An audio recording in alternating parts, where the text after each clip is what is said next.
The long-range bombers are back from their attack on Libya, but it is not clear that all of them have returned safely. The first pictures after the raid show wounded being treated in Tripoli hospitals and the physical pounding Libya took from the American jets. We'll have the latest ahead on this special edition of the CBS Morning News.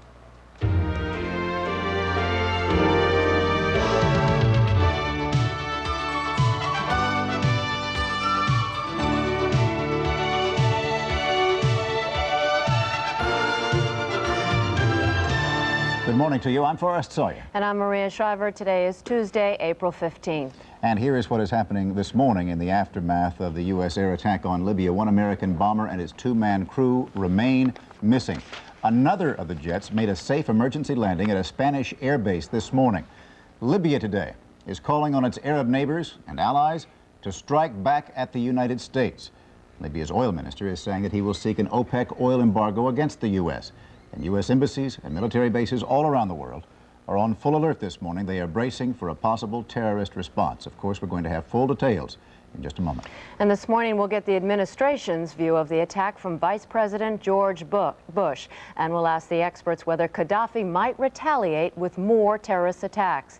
Two top military strategists will explain how the Navy and Air Force mounted the raid. And former Secretary of State Alexander Haig will help us understand why only one ally, Great Britain, gave open support to the American air raid. Now let's get more on the latest news from Faith Daniels. Faith? Maria, there is angry reaction today from Libya after the U.S. attack. Muammar Gaddafi is calling on his Arab neighbors and friends to strike back at American targets. On the streets of Tripoli, the cleanup has begun along with calls for revenge. Alan Pizzi reports. Controlled anger was the dominant emotion in Tripoli this morning in the wake of the American air raid. Residents cleaning up the debris in a suburb near the French embassy were eager to show the escorted foreign press what had happened in the early hours of today. And they made it clear they wanted revenge. Said one man, "They can kill us, but they can't kill our principles. We don't care for any superpower." Another told reporters in a quiet voice, "We are civilized people here. This is a barbaric act." Yet another blamed Israel for the raid, claiming the U.S. was merely a tool of the Israelis. Much of the anger came from the fact that civilian targets were hit. White House statements said the targets were military and terrorist bases. This was dismissed with contempt by Libyans. One hospital reportedly took in nearly 100 wounded after the raid, and journalists saw a number of bodies, but there has been no official death count so far. The Libyans claim to have shot down a number of American planes, but an organized press tour to an alleged crash site this morning failed to turn up any wreckage. The Libyans are trying to make the most of the propaganda value of the civilian casualties. The anger generated by the raid seemed to have fueled the fires of anti-Americanism here. Snarled one young man, "We will make them pay for this." Asked what his name was, the man replied, "Just call me Gaddafi. We are all Gaddafi here." Alan Pizzi, CBS News, Tripoli. Spain says that one American F-111 bomber made an emergency landing at a Spanish air base early today. The Pentagon says that a total of 18 F-111s took part in the Libyan raid. Reporters at one air base in Britain saw 16 of the 18 F-111s come back. Now that leaves one possibly unaccounted for. David Martin is at the Pentagon. David, what are they saying about that plane this morning? Faith, that one American bomber still has not returned to its base, and its two pilots are listed as missing in action now 12 hours after the raid took place. More than 30 Air Force and Navy bombers took part in the raid. 18 Air Force F-111s flying 3,200 miles from their bases in England, taking the long way around because France had refused to allow the warplanes to overfly its territory. 15 Navy attack planes like these came from the carriers America and Coral Sea. They all hit Libya at 7 p.m. Eastern Time last night, dropping 500-pound and 2,000-pound bombs on 5 sets of targets. Barracks in Tripoli, which the U.S. says were the main headquarters for the planning and direction of terrorist attacks overseas. Barracks in Benghazi, an alternate terrorist command post. A port facility where Libyan frogmen are trained. The military side of the Tripoli airport, where Soviet-built transport planes allegedly ferry military and terrorist-related cargo around the world. The Benina military airfield, where Soviet-built MiG-25s are based. Defense Secretary Weinberger explained why those targets were picked. All of the targets were terrorist-related, and the criteria for selecting the targets was that they would be had a full terrorist connection, that we would have full consideration for the safety of the pilots as a major consideration, and that they would be good night targets in the sense that they had good outlines that could be reflected on the radar and not mistaken for other targets. There is now an extensive search and rescue mission going on in the Mediterranean looking for that downed plane. But with each passing hour, the fate of the two pilots becomes more in doubt. Faith? David, the figures that you're giving us, 16 accounted for, 1 unaccounted for, and 1 landing in Spain, seem to discount Libyan radio claims that Libya shot down 3 F-111s. True? I think they very strongly discount the claims, and as I remember, 3 American planes shot down was exactly the same plane made after the Gulf of Sidra exercise 3 weeks ago, and we now know that all planes returned to their bases safely. We still do have 1 plane missing. We heard on the air that when the Libyans promised to take journalists in Tripoli to a crash site to show them an American plane, that tour did not materialize. So the whereabouts of that plane is still very much in doubt. All right, thank you, David. David Martin reporting live from the Pentagon. Reaction from the American people to the raid has been mostly favorable. Congress has also been supportive. Bill Plant is at the White House now live with details on the decision-making process around the raid. Bill, when did the White House actually decide to carry it out? Faith, President Reagan decided in principle last week to take military action against Libya, according to White House officials, but he waited until his advisors felt that the evidence was thorough, the evidence tying Libyan leader Gaddafi to the raid itself, until that evidence on the raid tying it to the bombing explosion at the Berlin nightclub was all in, as the president put it last night, until it was direct, precise, and irrefutable. Today, we have done what we had to do. If necessary, we shall do it again. It gives me no pleasure to say that, and I wish it were otherwise. The president went on to say that he had no illusions that the bombing would bring an end to Gaddafi's reign of terror. Secretary of State Schultz made it plain that the U.S. bombing had established a precedent. What is clear tonight is that the United States will take military action under certain circumstances. That's established. Officials tell CBS News that the administration fully expects Gaddafi to hit again to try to escalate the battle against the U.S., but that if he does, the U.S. will strike back once again. Faith? Bill, Gaddafi is calling on the Arab world to strike back at American targets. What's the reaction been from the Arab community? Administration officials say that the Arabs are behind the United States action for the most part, that there is no such thing as a united Arab front. But then they hasten to add that the Arabs won't say that in public. They claim that these are private assurances through diplomatic channels. Bill, we heard both the President and the Secretary of State seemingly saying that more military action may be necessary. The question then seems to be, where does this end, and does it end? Well, the United States scenario is for Libya to accept the fact that military retaliation will result every time there's a terrorist act, and then decide to stop taking terrorist action.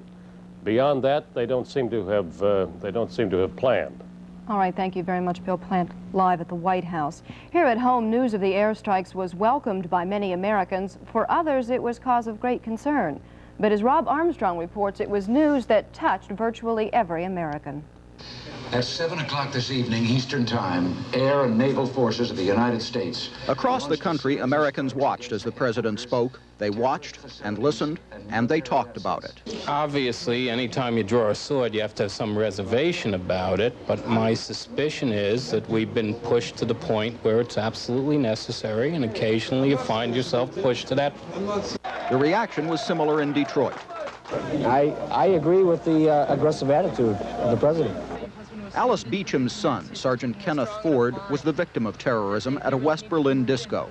She says there was no other option. The United States, had took all they could take. I'm sorry it happened. In Los Angeles, the president won some celebrity support. I've heard about what happened. I support our president. Are you nervous about flying? No, I am not. But it was not unanimous. Some voices of dissent said the U.S. attack will not put an end to terrorism. Gaddafi's not going to stop here. If he thinks he's going to stop him by bombing Tripoli, I think he just escalated everything. I think it's a dumb move. Muammar Gaddafi has threatened to strike out against Americans. And while the goal of the U.S. attack was to deliver a blow against terrorism, nobody is suggesting it will be the final blow. Rob Armstrong, CBS News, New York. We will, of course, be continuing our coverage of the attack on Libya throughout the morning. For now, though, that's the latest from the news desk. Now for the latest on the weather, Steve Baskerville. Good morning, Steve. Good morning, Faith, and hello, everybody. You know that Tuesday's not going to be that warm if you live in Williston, North Dakota, and before you go to bed at midnight, the temperature's already dropped to 6 degrees, but that happened last night, and the reason why is this big storm behind me. It's one of the worst winters we've had in spring, is one way to put it, but the clouds will affect where you live from the Great Lakes all the way down through the Gulf Coast, and what this translates into for mid-afternoon are some pretty cold temperatures around Chicago, Illinois, about 37 degrees, and about that same story for much of Wisconsin and Minnesota in the clouds, but still a very light snowfall compared to what happened a couple days ago in North and South Dakota. The southeast virtually free of any rain. The arrows on the map mean that the cold air is moving in behind. It'll be 63, but chilly in Memphis, Tennessee. The other weather story is that the clouds and rain showers are moving in across the west, and from Seattle down to around the San Francisco Bay Area, you can expect clouds and rain showers, clouds around Los Angeles, but a nice afternoon. 87 degrees could be our hot spot for today, and that's in Phoenix, Arizona. That's a look at the national picture. Here's a look at the weather in your hometown. The weather forecast for the Nashville area today, partly cloudy and cooler with a high in the mid-50s. Tonight, considerable cloudiness with a low in the upper 30s. And Wednesday, mostly sunny but cool with a high in the mid-50s.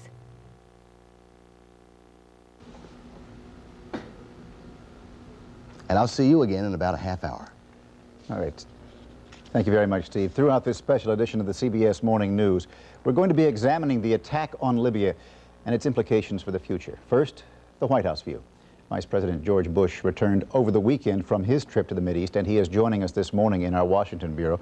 Mr. Vice President, good morning. Morning, Forrest. Obviously, we're extremely interested in that missing F-111. Can you give us any new information on the search? No new information, but the reports made by Libya of extravagant claims of American planes downed are not true. There is one missing plane.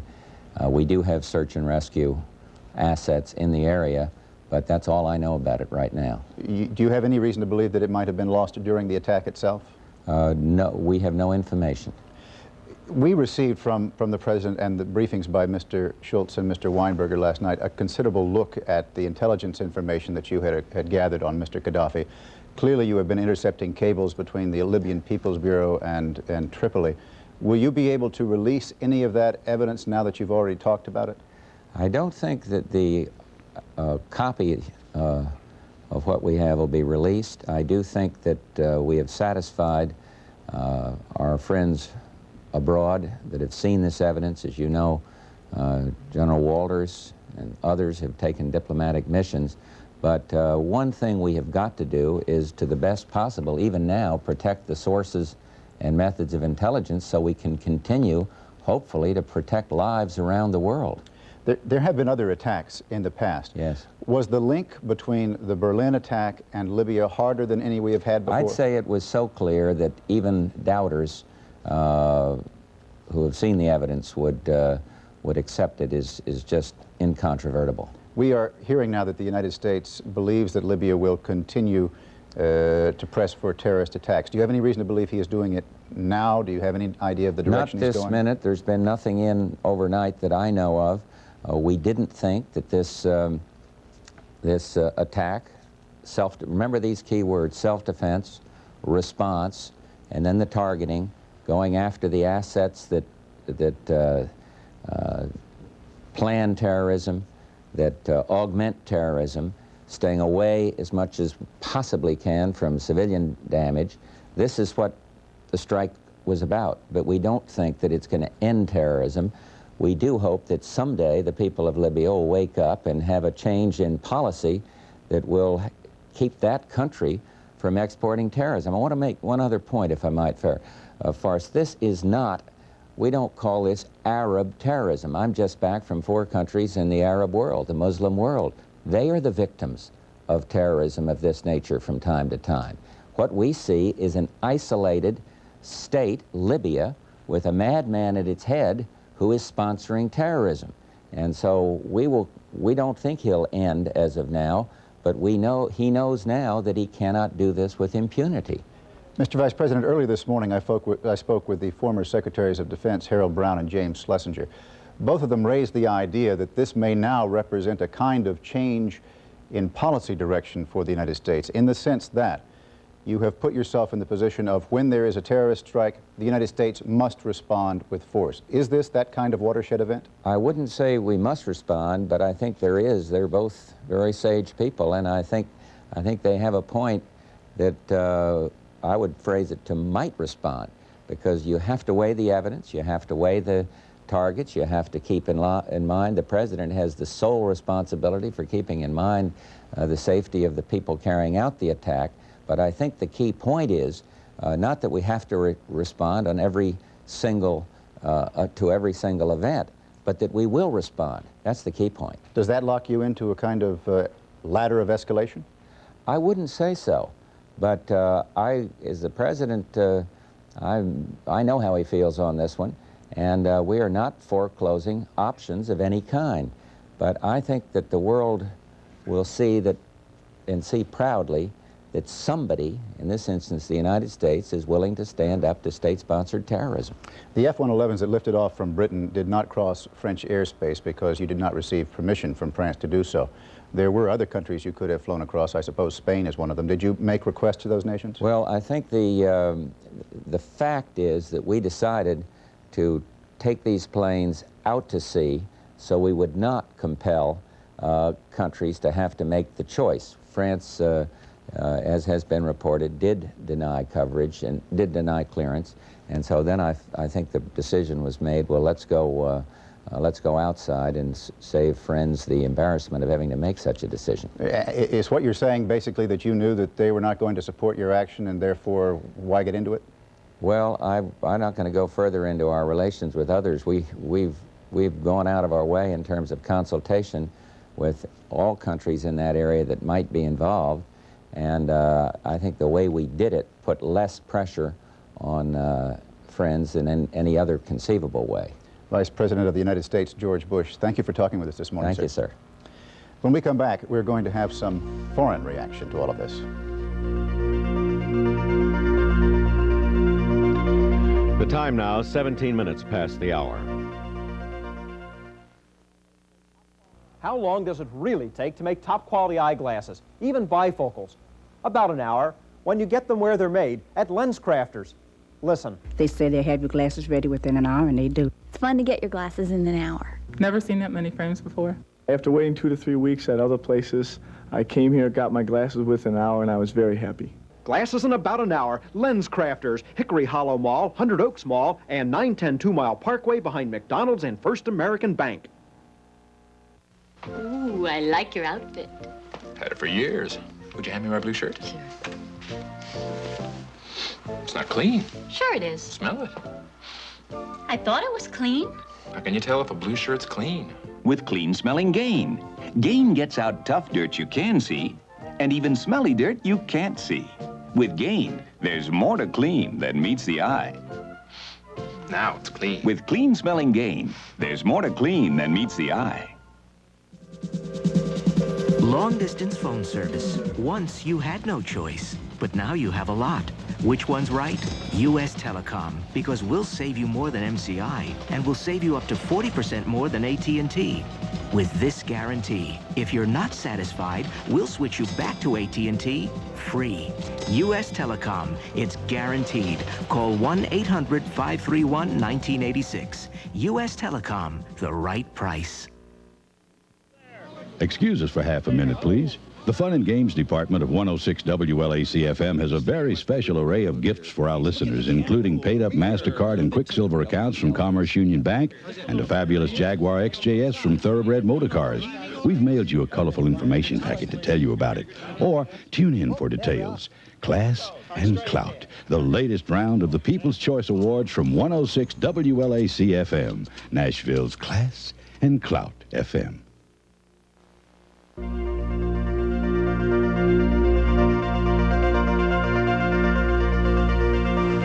Of all of America's European allies, the only one to play a publicly acknowledged role in the attack on Libya is Great Britain. Air Force jets which attacked Tripoli took off from bases in Britain with the consent of Prime Minister Thatcher. Some prominent Britons object to that decision, including our next guest. Dr. David Owen is a former British Foreign Secretary. He now leads the Social Democratic Party. Dr. Owen joins us from London, and good afternoon to you, and thank you for joining us. Foreign Minister Sir Geoffrey Howe has said that he thinks the U.S. raid was, quote, essential. Why do you disagree with that? I don't think you're acting under international law, and I don't think you're scrupulously observing Article 51 of the UN Charter, which gives you the right to act in self-defense. And if you don't, I don't think you'll carry opinion with you. I think you've got to give a lot more evidence to people of Gaddafi's involvement in past incidents, and even more important, start giving evidence of future planning. You do not believe the evidence that America says it has that Gaddafi was behind these recent terrorist attacks, or that it's not enough evidence for you? No, I think that he was, myself, but you must make this public and you must make it clear. But it's not any longer any use in focusing and justifying your action in the air raids on what has happened. You have to take action in self-defense. You've got to concentrate on the allegations of pending action and future action. And quite bluntly, you've got to start living within the terms of international law. That means going to the Security Council of the United Nations. Okay, you probably won't get support, but you have to go through those steps if you're going to carry international opinion with you. What repercussions do you think this action will have on British citizens, for example? Well, I don't know. People have been in Libya now for the last 2 years, fully knowing the British government's attitude is that they should come out. So I don't personally think there'll be problems for people actually in Libya. I think the danger, of course, is that we will be, as are you, subject to terrorist activity. If you had been in Prime Minister Thatcher's shoes, would you have agreed or not agreed to let the U.S. use your bases? Yes, not under these circumstances. You would have had to have convinced me you were acting under the law and under Article 51. Dr. David Owen, thank you very much for joining us this morning from London. And we will be back in just a few minutes. The time now, 22 minutes past the hour.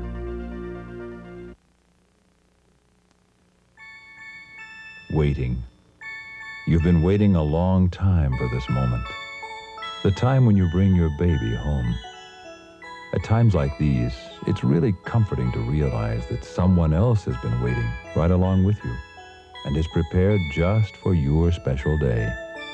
Nashville Memorial, where everything is ready for the most important day in your new baby's life.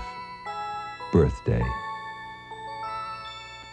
At Honda Mazda Car Village in Murfreesboro, we've got Middle Tennessee's best selection of new 1986 Hondas and Mazdas at the most attractive prices you're likely to find anywhere. So come see us. We're just off the freeway on US 231 South in Murfreesboro. Pick out and test drive the Honda or Mazda of your choice. We know you'll like the car, we know you'll like our deal, and you'll like the way we do business too at Honda Mazda Car Village in Murfreesboro.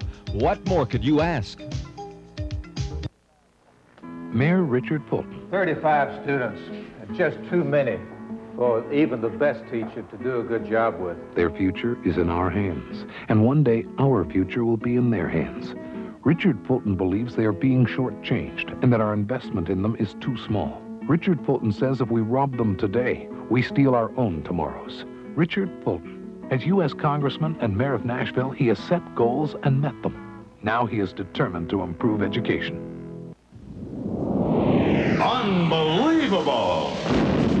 The president of Board of Ed manufacturing firm called us with an overrun problem. With huge discounts, he knew Aqua Sleep World and its vast wholesale network could move his product fast. Thus, the President's Special. This beautiful bookcase bed with leaded glass doors and mirror is now specially priced at only $222, and we've got them. Believe it. We put our money into a better product, not a fancy showroom. Believe it. Aqua Sleep World.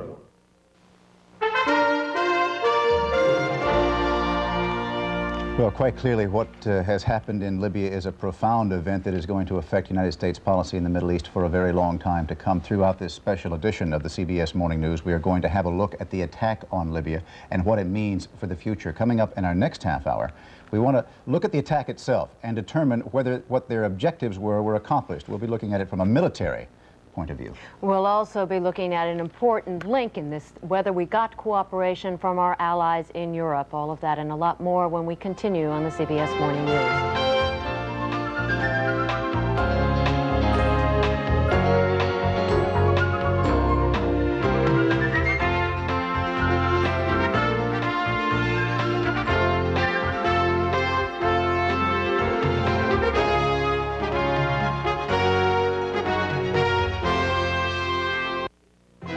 From Channel 5, this is an Eyewitness News Update.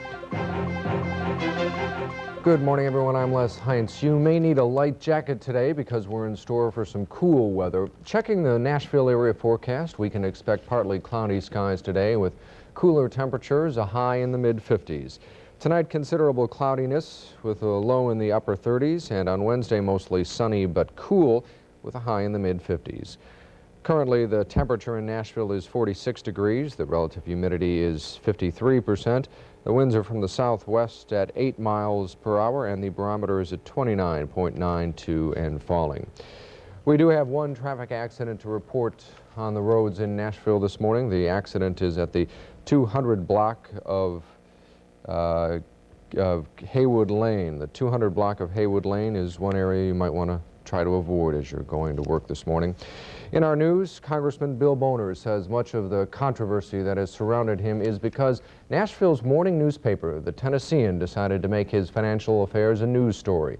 Appearing last night in an exclusive live interview with our Chris Clark and Curran Russell, Boner said he got a call from a staff member at the Tennessean who asked to meet him at a restaurant, which he did. And that representative told me at the time that the publisher of the Tennessean was going to assign 2 reporters to me, and the term that was used, and I quote, they're going to wash your laundry in public.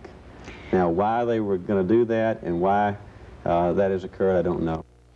Tennessean publisher John Sigenthaler told Eyewitness News early this morning that a reporter had met with Boner last spring. According to Sigenthaler, the reporter, James Pratt, told Boner it would be better for Boner and the media if he released his financial information as promised, that if he didn't, the paper would feel a responsibility to look into the financial dealings of both Boner and his wife. And does Sigenthaler dislike Boner or want to get Boner? He says Boner made the relationship more adversarial than he has, and adds that he has never opposed Boner in any election. An early morning fire in Clarksville has left 2 of the city's firefighters injured. Over 70 firemen responded to the blaze at the Ratchford Tire Service. The 2 firefighters injured were treated and released at a local hospital. The blaze broke out shortly before midnight, and it took fire officials nearly 3 hours to bring it under control. It has involved about 4 buildings, the Ratchford Tire Company. The owner of the company says his business was destroyed.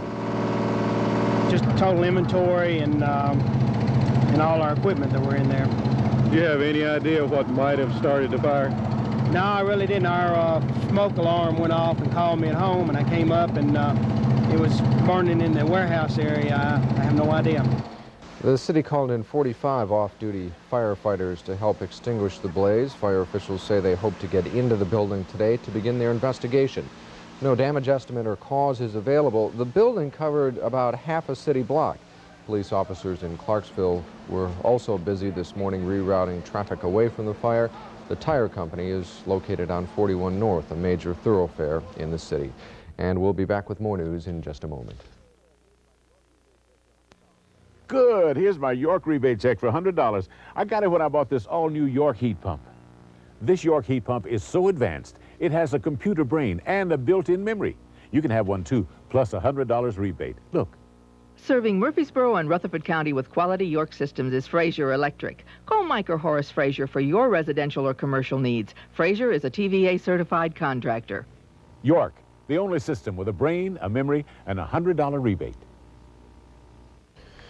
An East Tennessee woman is in serious but stable condition at Vanderbilt Hospital this morning after hitting a concrete embankment on Murfreesboro Road.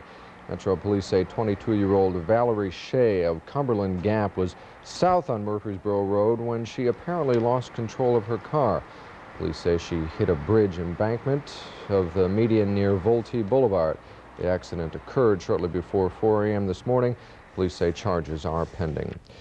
U.S. Senator Albert Gore Jr. says President Reagan was justified in attacking Libya. However, the Tennessee senator withheld comment on whether military action was a wise move.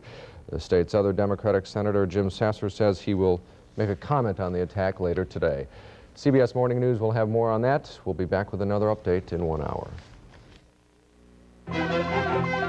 This has been a Channel 5 Eyewitness News Update.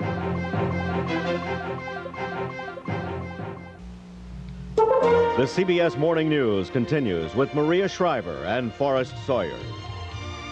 Good morning once again. The United States attack on Libya and the reaction to that attack dominate the news this Tuesday morning. Of course, we're going to have the latest breaking news for you, but we're also going to have analysis on all the different angles of this. We'll have the latest from Libya and from Washington, and coming up, two military experts are going to join us to analyze the strategy involved in the attack. How well did it work?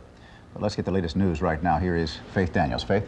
Forrest, the latest news is that a search and rescue mission is underway for an American bomber and its two-man crew. More than 12 hours after a surprise nighttime raid on Libya, the F-111 is still unaccounted for. 17 other jets that took part in the raids returned safely to bases in Britain and Spain this morning. In Libya, scores are reported to have been killed or wounded. Women and children appear to be among the casualties. Muammar Gaddafi is calling for his Arab neighbors to strike back. American military bases and embassies worldwide are on alert, bracing for possible reprisals. Pentagon correspondent David Martin is standing by live in Washington now. David, what's the latest on that missing plane? Well, Faith, this was the largest American air raid since the Vietnam War. American bombers were seen returning to their bases this morning in Great Britain, but not all the planes that left on the raid returned. One of the planes had an overheated engine and landed in Spain. The other is still listed as missing. Now, there is an extensive search and rescue mission going on now, as you reported. That would involve the ships that are in the 6th Fleet, helicopters, search planes, searching the waters, perhaps even over Libyan territory, looking for some sign of the downed plane, some sign that the pilots managed to eject and parachute. That is what is happening now. David, Libya is claiming that some civilians were among those injured. Is there anything coming from the Pentagon that seems to either support or refute that claim? No, they are simply saying that they are looking at the damage assessments. Those damage assessments, from the American point of view, will come primarily from satellite reconnaissance pictures, and those will not tell you very much about civilian casualties. They will show you buildings demolished and gun emplacements destroyed. Civilian casualties, I think probably the most accurate reporting on that is going to come from our reporters in Tripoli. All right, thank you very much, David Martin, reporting from the Pentagon. Earlier on our broadcast, Vice President George Bush emphasized that the raids were not an attack on the Arab world. This is not, we don't call this Arab terrorism. I'm just back from 4 countries in the Arab world, the Muslim world. They are the victims of terrorism of this nature from time to time. What we see is an isolated state, Libya, with a madman at its head who is sponsoring terrorism. And so we don't think he'll end as of now, but he knows now that he cannot do this with impunity. Support, with the exception of Britain, America's allies in Europe want no part of the U.S. attack on Libya. Tom Fenton, our chief European correspondent, is standing by in London with more on the reaction. Good day to you, Tom. Good morning, Faith. Well, as we've heard, 16 out of 18 of the American F-111s have returned here safely to their bases this morning. One is still reported missing, and the other has made a forced landing in Spain. With the military action completed, though, the political reaction now begins. The British government held an emergency cabinet meeting this morning and ordered security tightened at the American embassy and other key installations. Prime Minister Thatcher faced strong condemnation from opposition leaders for allowing the United States to use the warplanes based in Britain. It misuses NATO forces because that's what the F-111s are here for. There was also some criticism from the British man and woman in the street. I don't object on the grounds of Britain being used as an aircraft carrier, as you put it, but I do think it's a rather silly move. I think it'll encourage the buggers, in fact. Security was increased around American bases in Germany, where the government strongly criticized the attack on Libya. In Moscow, the Soviet news agency TASS described the raid as a new bloody crime. In Paris, the French government, which refused to allow overflight by the F-111s, also criticized the raid, but public, as opposed to government reaction, was more supportive of the American position. You have to make something against Gaddafi. He's too bad. And he thinks so he can do all what he wants in France and then everywhere. Nobody does nothing, and we're gonna make something. He's Rambo, he's good. A bit of broken French. Faith?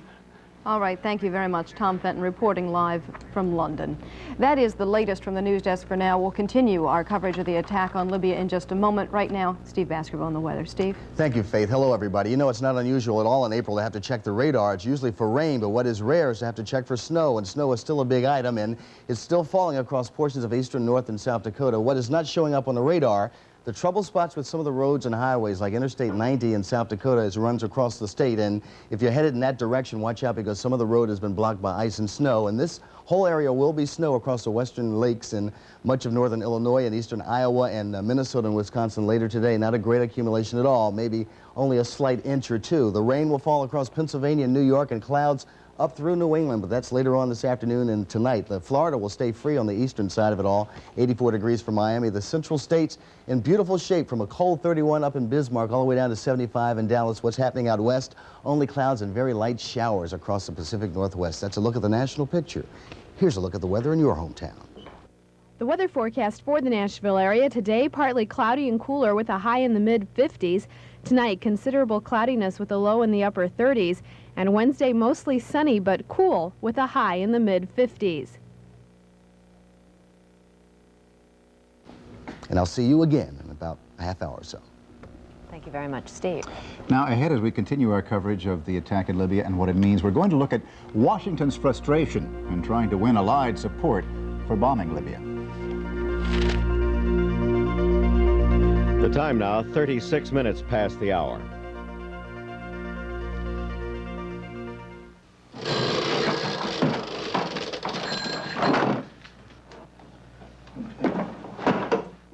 I'm Kitty Banana, and I'm here to say a banana is something you can eat every day.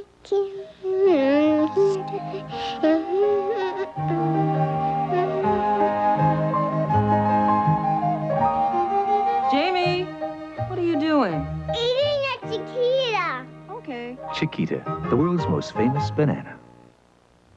If you're the kind of person who expects the world when you travel, call the new Sheridan. 800-325-3535. We'll give you great hotels with new ideas, a new spirit. Pick up the phone. 800-325-3535. So when you travel the world for business or pleasure, come to the new Sheridan. We've made a lot of changes, but one thing hasn't changed. 800-325-3535. If you've been going around in circles looking for a great deal on paint, then look into Kmart for the Glidden Chevrolet Truckload Paint Sale Sweepstakes. You'll come out with Glidden Spread Satin for only $8.57. Spread Latex Enamel is just $10.87. And on top of that, 10 1986 Chevy S10 pickups will be given away. So hurry to Kmart to pick up some Glidden and maybe pick up a Chevy S10. You can't do better than Kmart, the saving place. Welcome to my morning, welcome to my day. Waking up to nature is my idea of perfect. That's why I choose Post Natural Raisin Bran. It's good, real good, no preservatives. Some raisin brands sugarcoat their raisins. Not Post, naturally sweet raisins and oven-baked wheat and bran flakes. Fantastic. I think they made it perfectly, I wouldn't change a thing. Make the natural choice, Post Natural Raisin Bran.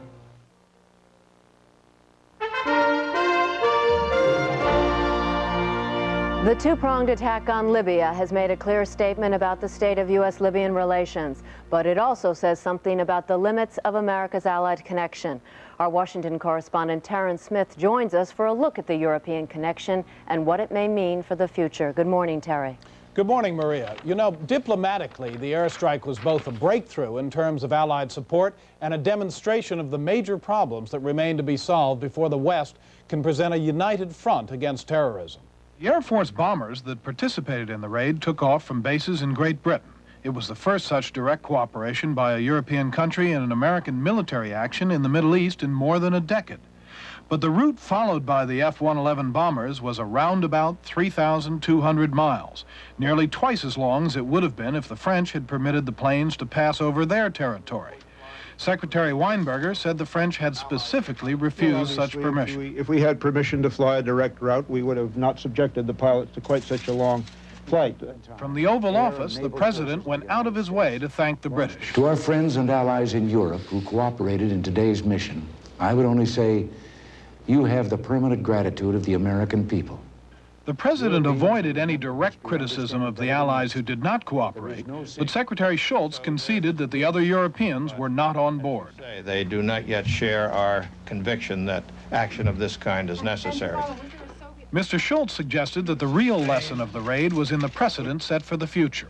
What is clear tonight is that the United States will take military action under certain circumstances. That's established. That's very important. It's especially important to Mr. Shultz, who's been arguing within the administration that for at least 3 years that the United States must use military force to retaliate against terrorist actions. His frequent opponent in those arguments, in fact, has been Secretary Weinberger, who reportedly expressed doubts as recently as this weekend about the wisdom of such a raid. But last night, in the wake of the initial reports of success, the two secretaries seemed to be on the same side of the debate. Maria?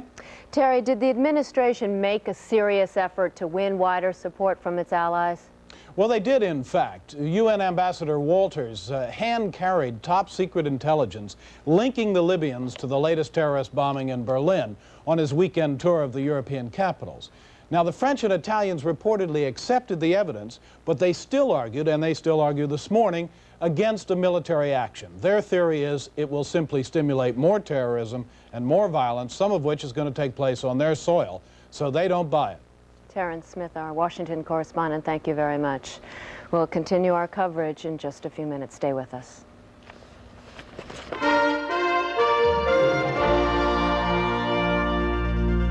The time now 18 minutes before the hour. There's a new line of energy-saving York air conditioners and heat pumps because York listened to dealers who said, give us a quality product with value, to service people who need units that are easy to install and maintain, to homeowners trying to cut utility bills. News, York can save you up to $500 in annual operating costs. So if you've been listening, you know York is the right decision. Check your yellow pages. Last year, we consumed more than 14 billion pounds of snacks, which is why Dannon introduced snack-size mini packs. If we're going to eat that much snack food, the least we can do is feel good about it. Snack-size Dannon mini packs. Radio Shack understands that a computer purchase is a serious personal and business decision. But what's really important is the company behind the computer. At Radio Shack, when you buy a computer, you buy a company. A company committed to technology, service, and support.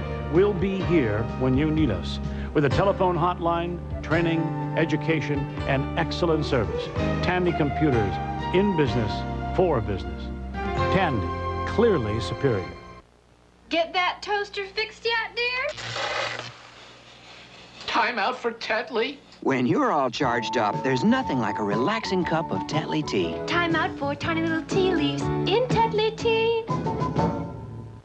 What's this? It sure isn't our macaroni and cheese. Presenting Velveeta shells and cheese dinners.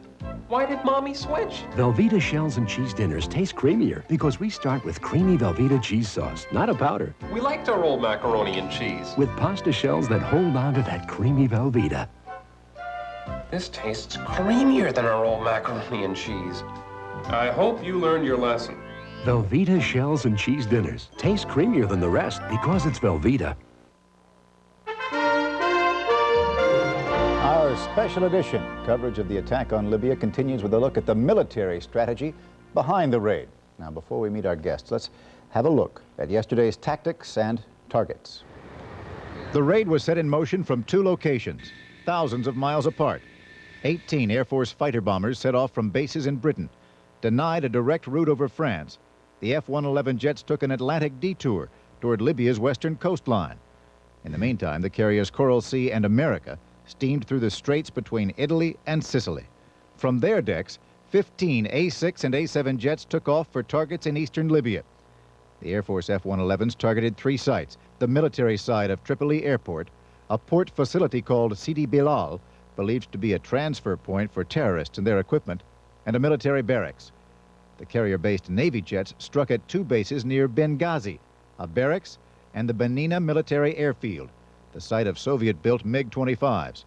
All the Navy planes returned safely.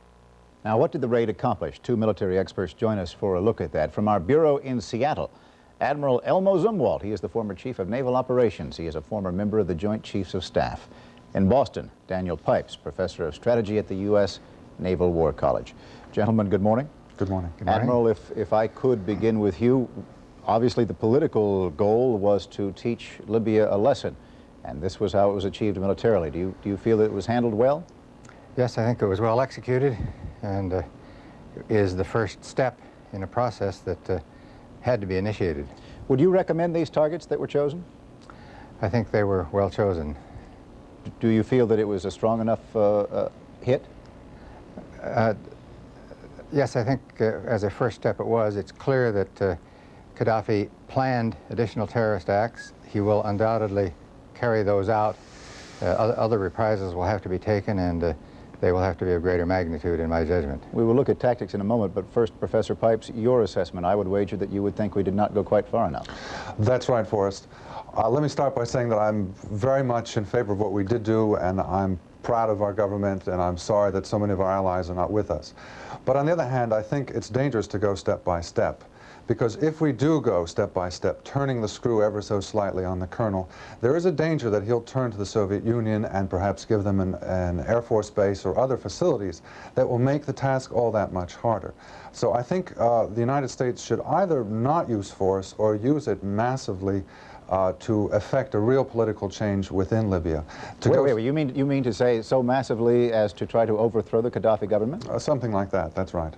Step by step is a very dangerous enterprise. Don't we get into some very dangerous waters in the Middle East when we do something like that, Professor Pipes? It is dangerous, but what we've already started is dangerous. And even if we don't do anything, it's dangerous. The trouble is we have an enemy there, we have a dangerous man. I would disagree. He's not a madman, he's an extremist. He is someone who knows what he's after, and he goes about it in a rather calculated way. He is dangerous to us and our allies. Now, we can either say, look, that's too bad, we have to put up with it, there's not much we can do, or we can say, we're not going to put up with it, let's get rid of him. I would suggest it's either one course or the other. Anything in between probably is not going to be as effective. Admiral? I think the problem that the President has is awakening this sleeping giant in the United States. Several warnings were given over time. Now he has initiated attack. I would agree with Professor Pipes that as a next step in retaliation for any other Gaddafi actions, we should be much more massive in our approach. The next step is we should try to overthrow Gaddafi? Is that what you're saying, Admiral? No, I think when his next acts of terrorism are identified and traced to him, we should go in with raids that knock out all of his military capability and initiate a blockade of his coast. All right, so here, let's have a look at what we achieved militarily. What we saw was an interesting alignment between the F-111 fighter bombers that flew out from Britain and these A-6s and A-7s that came off the carriers. They had to be well coordinated. What do we learn about the United States capabilities from this operation? I think it's clear that we worked the things out very effectively. It was a very ticklish operation, bringing those F-111Bs all the way from England down through the Straits of Gibraltar and coordinating that with the Air Force, with the U.S. Navy strikes. The fact that it was done so effectively and with the loss of probably only one plane, I think speaks very well of our preparedness. Given the goals, Professor Pipes, what did you learn about the United States capabilities? Well, they're very impressive. It's this kind of an action shows what aircraft carriers can do. I would think, and perhaps the Admiral will correct me if I'm wrong, that the use of the planes based in Britain is more of a political has more of a political purpose than any other, is to show the world that the Britons are behind us. I don't really think that we needed to bring those planes from Britain. Rather, it was a demonstration of small, but nonetheless, some Allied solidarity. Professor, we have Libya already calling on other Arab allies to strike against the United States, declaring that Libya will strike. Do we leave the Sixth Fleet in the Mediterranean now poised to attack? I think it's going to be there. Well, the Sixth Fleet is always in the Mediterranean, but it's going to be enhanced for some time to come, I suspect. But I'm saying near the coast of Libya? I should think so. Is that what you would recommend now, Admiral, that we remain in a kind of war mode? Yes, I think it should distance itself somewhat until the president is ready to strike again, just in order to be in a more defensive position, but where it can be immediately recalled. Aren't we escalating now, gentlemen? Admiral? Yes, we are, and must. And we must be prepared for additional reprisals against Libya. It's going to take massive reprisals before Gaddafi finally learns his lesson. Well, we'll watch that. Admiral Zumwalt and Professor Pipes, thank you very much for talking with us. What does Congress think about all of this? We'll find out when we return. The time now 10 minutes before the hour. You can't get to sleep, honey? You start your new job tomorrow. I know. I gotta get some Z's. Nitol will help you get your Z's. Come on, Nitol. Give me some Z's. Nitol will help you get your Z's. Nitol helps you feel drowsy, so you can fall asleep fast. Nitol will help you get your Z's.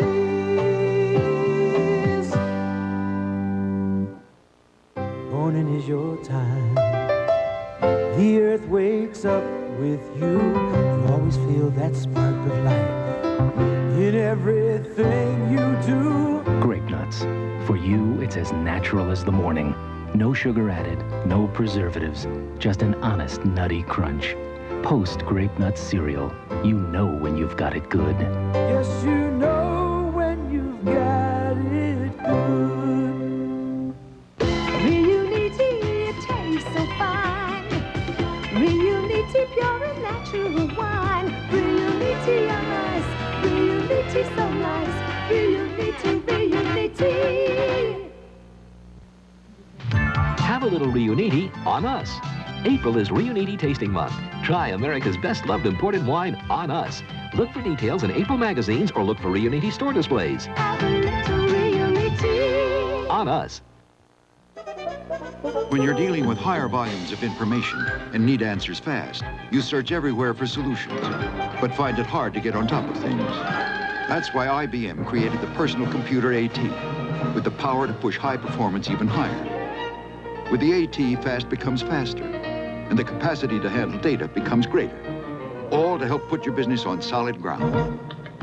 The IBM Personal Computer AT for advanced technology.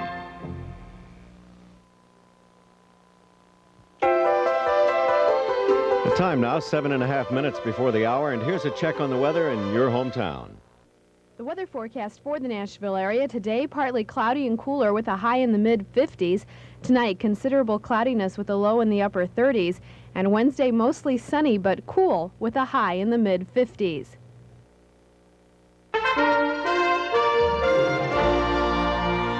Our report on the attack on Libya continues with a look at congressional reaction from one of the Capitol Hill's top experts on defense. Senator Sam Nunn is a ranking Democrat on the Senate Armed Services Committee. Yesterday, he took part in President Reagan's notification with congressional leaders. Senator Nunn joins us from our Washington studio. Good morning to you, Senator. Good morning, Maria. Were you pleased with what happened last night, the way the mission was carried out? Well, I don't like to use the word pleased in describing any military action where there's loss of life, but I do think the president was justified. I think the evidence is overwhelming that Libya not only planned the explosion in the disco in West Berlin, but that Libya has planned numerous other activities against Americans. So we were justified. I would have preferred an economic embargo by all the allies. I think that would have been more effective over the long haul, but our allies have refused to join in that. So I think the president's military action was appropriate. Great Britain appears to be the only ally right now who supported us. What does that tell you about our situations with our allies? Well, I think it tells us that we do not have a united Western world in terms of any kind of strategy against terrorism. I think it's a failure of the alliance in terms of NATO and in terms of our relationships there. I do not blame us in this case. I think there perhaps have been other actions we've taken, for instance, Lebanon, where our allies were asked to join us, and we described that as being in our vital interest. Later on, after the attack on the Marines, we pulled out of that. So there may be some reason for the allies' disillusion, but nevertheless, I do not think their activities have been pleasing or justified in terms of joining us in fighting terrorism. You and other congressional leaders were notified as opposed to consulted about what the administration was going to do. What was your reaction to that? Would you have preferred that it had been handled a different way? The President's always in a difficult spot when you're going to take military action because you do not want this to leak out. Unfortunately, it had already leaked from the executive branch. I don't think there could have been any more leaks if everyone in Congress had been informed. I would not advocate that. The key here is to have a small number of congressional leaders that enjoy the confidence of their colleagues and for them to be brought in on consultation rather than just informed. You're right, we were just informed.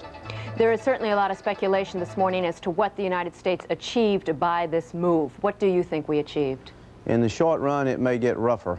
In the long haul, I hope we can begin to deter state-sponsored terrorism. But the message here may not just be one to Gaddafi.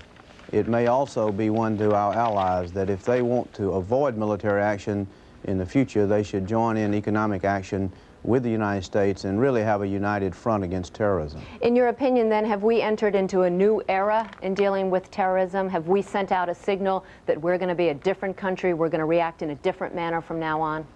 We have, but I would not want anyone to think that this is a comprehensive strategy. A comprehensive strategy has to involve international alliance against terrorism.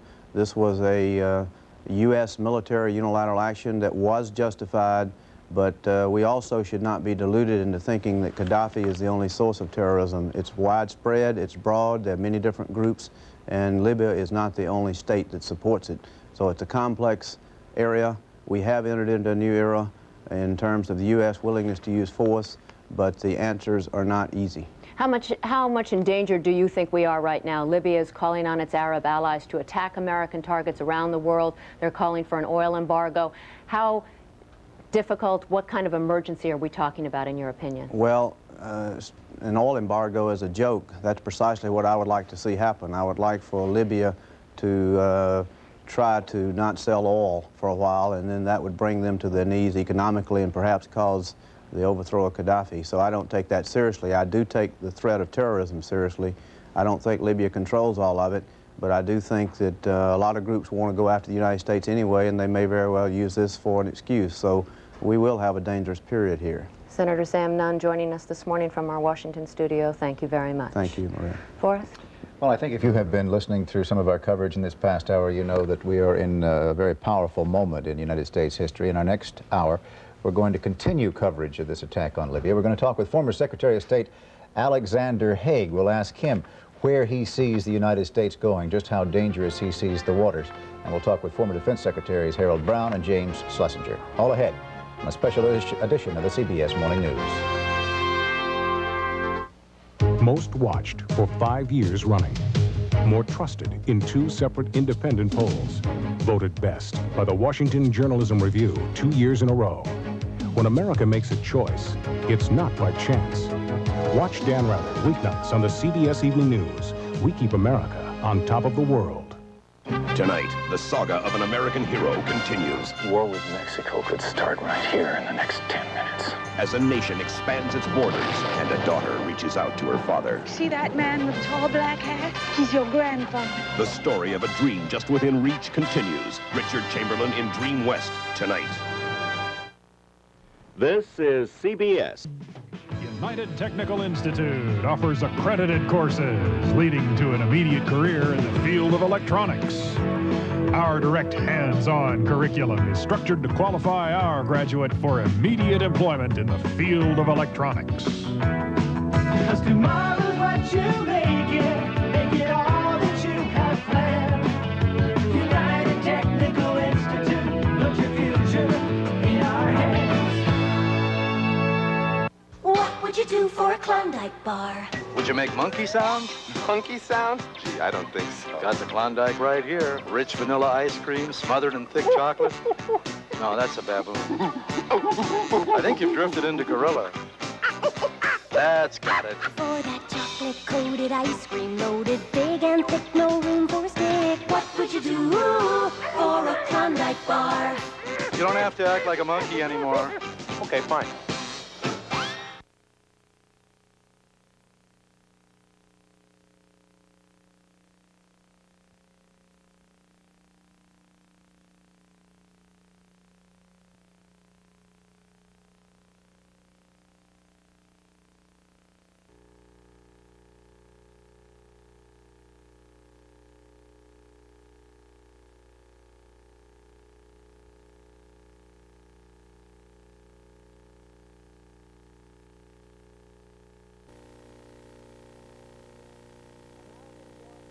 American warplanes back from a punishing raid on Libya, but one jet is missing in action.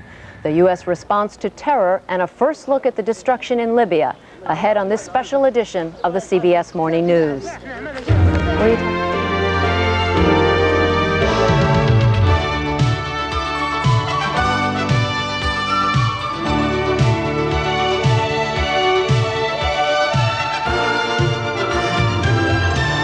Good morning, everybody. I'm Maria Shriver. And I'm Forrest Sawyer. This is Tuesday, April 15th, and this is a special edition of the CBS Morning News.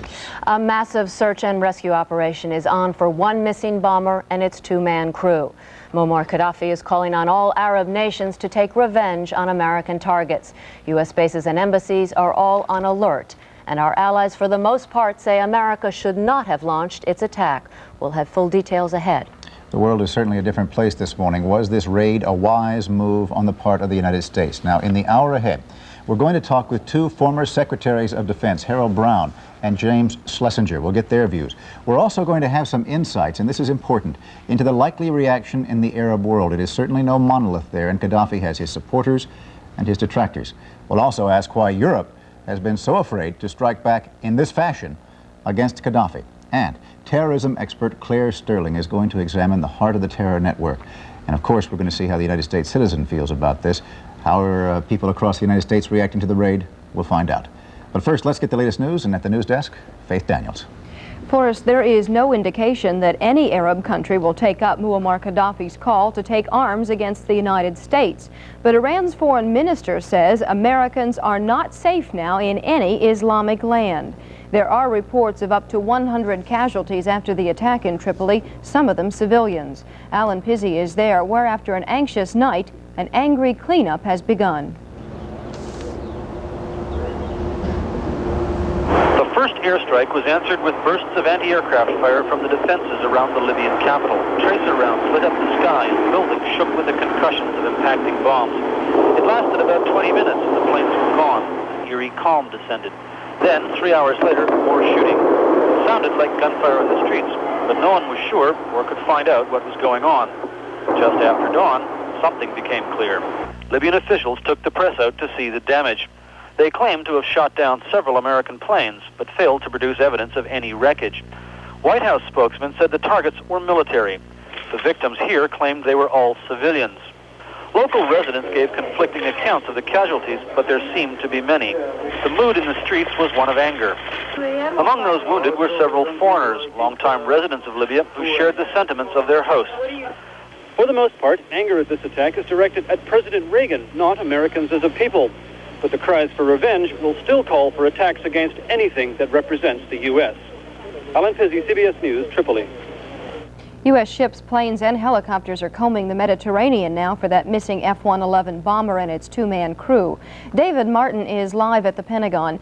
David, why 12 hours after the attack do we still know so very little about that F-111?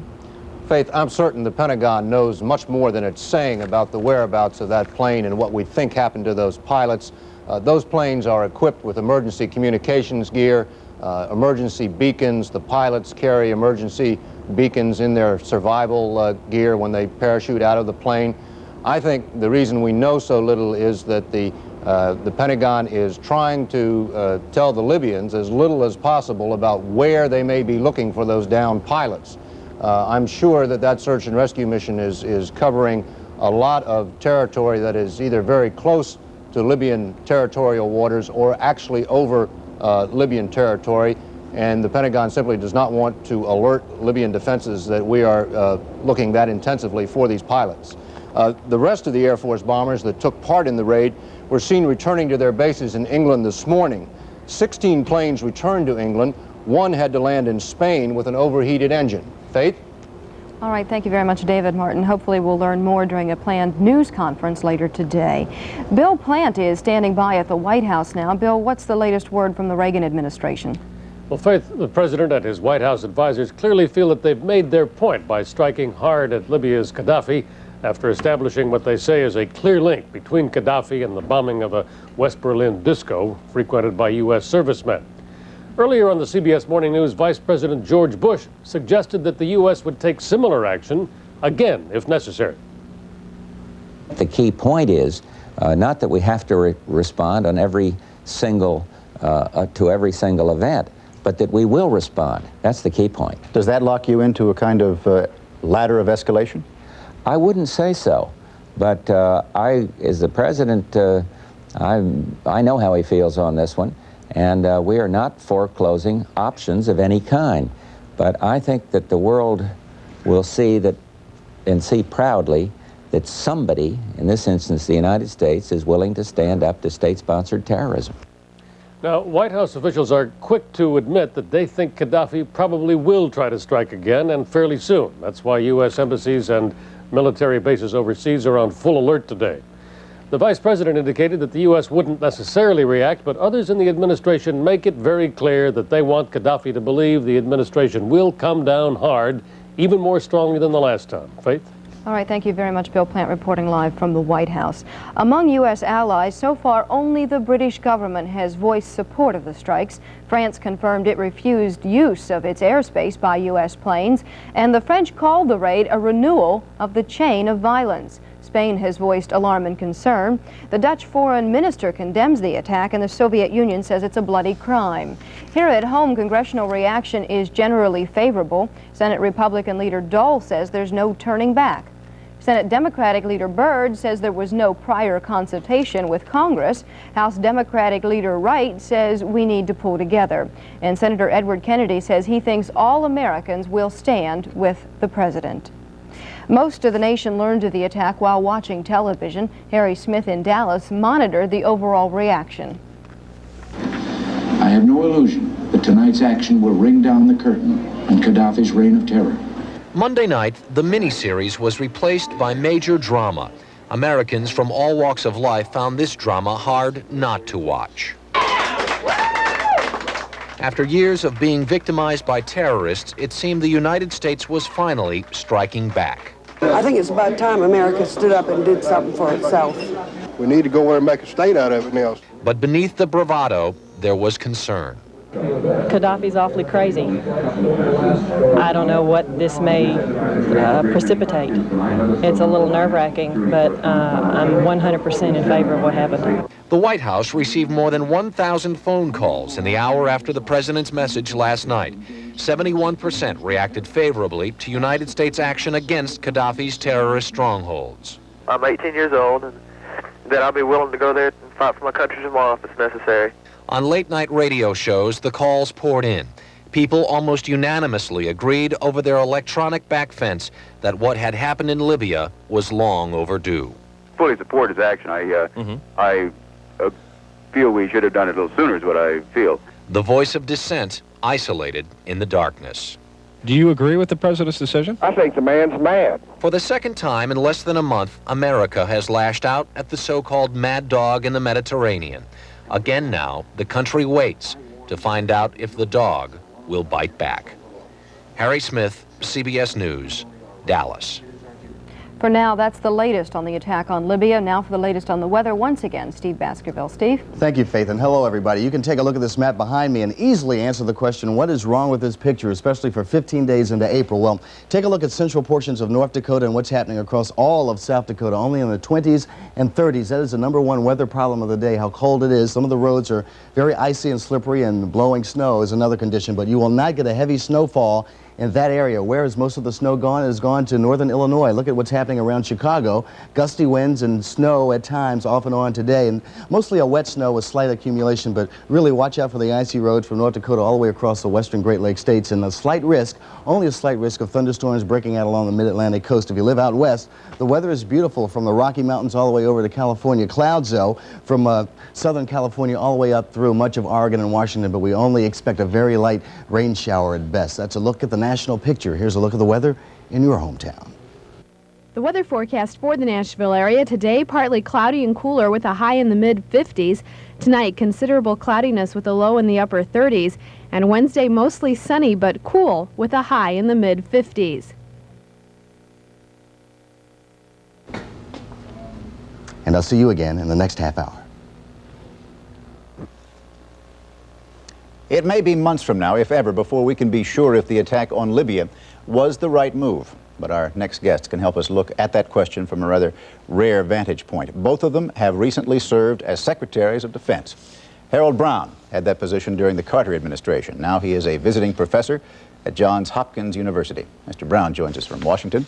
With him there, James Schlesinger, who was Defense Secretary under President Ford, now at the Georgetown Center for Strategic and International Studies. Good morning, gentlemen. Good morning. Mr. Schlesinger, you and I had a conversation yesterday in which you speculated that the likelihood of an attack was certainly diminishing. Now that attack has come, it has been a harsh one, and what position does that put us in? Well, I think that we were obliged to go ahead with the attack. We would have seemed to be bumbling and weak if we had failed to do so. The attack seems reasonably well executed. The real question, since this is a political demonstration, is what the political repercussions will be over the months ahead. There were those people who were speculating whether the attack would be forceful enough to make its point. Is this one? That remains to be seen. I doubt very much that Mr. Gaddafi is going to give up his ways. Indeed, he is likely to redouble his efforts at terrorism. The important thing will be the reactions of third parties, particularly in the Arab world and in Europe. Mr. Brown, here is the situation as we read it this morning. Libya is calling on Arab allies to move strongly against United States positions. Syria and Iran are both saying they will support Libya. Our allies have backed away from us except for Britain. What position does that leave us in? We cannot expect to get much public support either from our European allies or from the Arab world. Indeed, even in Britain, I would expect that Prime Minister Thatcher will face a difficult time in the Commons today. We won't really know what the effect is until more time's gone by. I assume that the administration will continue to press European allies for cooperation in economic and political measures against Libya. And I think that the Arabs will probably make statements against the United States. And I agree with Jim Schlesinger that Libya will continue its terrorist attacks. What the long-run effect will be, we're just going to have to wait and find out. Well, do you see this as a watershed event in which the United States, now having acted in this fashion, has put itself in the position of having to punch and counter-punch every time Libya moves? We've started up, I think, an escalation ladder. It's not clear where it will stop. Obviously, the administration hopes that this will put internal pressure on in Libya to overthrow Gaddafi. I doubt that this kind of attack will do that, although it may at least raise some questions in Libyan minds.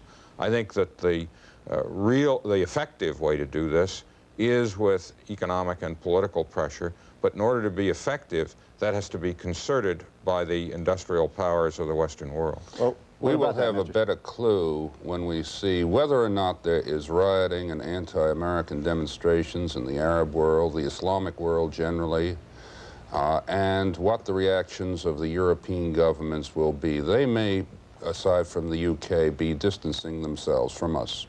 The Soviets will probably be well pleased with this development because it will take the heat off the Soviet Union in the Islamic world for its actions in Afghanistan. Well, you both seem to agree that Libya is going to continue with its terrorist activities. Mr. Reagan has already said we will strike again if need be. So when does the United States respond? If it sees a potential for terrorist movements, or when there is a bomb, or what? Well, you've got to see this as something akin to what Lyndon Johnson was doing in Vietnam, raising the price of aggression, as he said. Last night, George Shultz said we are raising the price of terrorism. And it's not clear that those on the other side have a pleasure-pain calculus that will cause them to cease their actions. Certainly not one we have described as a mad dog like Gaddafi. Well, Mr. Brown, when I hear something like this being compared to the situation in Vietnam, it didn't seem to work then. I don't think this is identical at all with Vietnam, although the escalation does have some similarities. I don't think that the Libyans have the resources, either directly available to them or support from outside, of the sort that the Vietnamese had. And so I don't anticipate the same course of action. Moreover, There is no involvement of U.S. ground forces here, and I don't anticipate any.